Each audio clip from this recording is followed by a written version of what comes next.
Les stars du football vont à nouveau fouler cette pelouse 2 ans après l'Euro 2016 et la venue de l'équipe de Russie. Croissy-sur-Seine sera la seule ville yvelinoise à accueillir des sessions d'entraînement d'équipe nationale pour la Coupe du Monde féminine. Une décision prise en avril dernier par la FIFA et le comité d'organisation. C'est une surprise, non, c'est la continuation de ce qu'on avait déjà engagé avec l'Euro 2016 et puis l'équipe d'Angleterre l'année d'après qui est venue s'entraîner ici. Donc effectivement, on avait candidaté pour la Coupe du Monde. Au total, 4 équipes nationales vont s'entraîner sur le site à partir du 3 juin. L'Afrique du Sud, l'Écosse et surtout la Dream Team américaine, 3 fois vainqueur de l'édition et tenante du titre.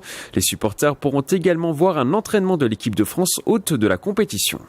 L'équipe de France est le numéro 1 mondial, l'équipe des États-Unis, oui, ça peut nous convenir, bien sûr. Et ce qui est intéressant, c'est qu'il y aura des entraînements ouverts. Donc on pourra faire profiter nos jeunes sportifs, ils pourront côtoyer des sportifs de haut niveau. Et ça, c'est aussi très important pour moi.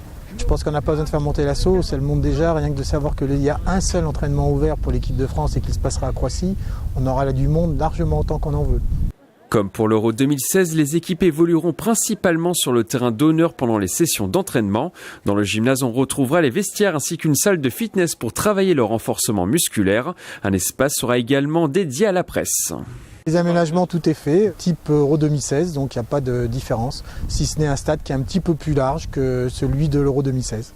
Pour promouvoir dans la ville le football féminin et cette 8e Coupe du Monde, des animations seront organisées dans la ville de Croissy-sur-Seine avec notamment la mise en place d'une fan zone derrière le terrain d'entraînement pour suivre les matchs jusqu'au 7 juillet.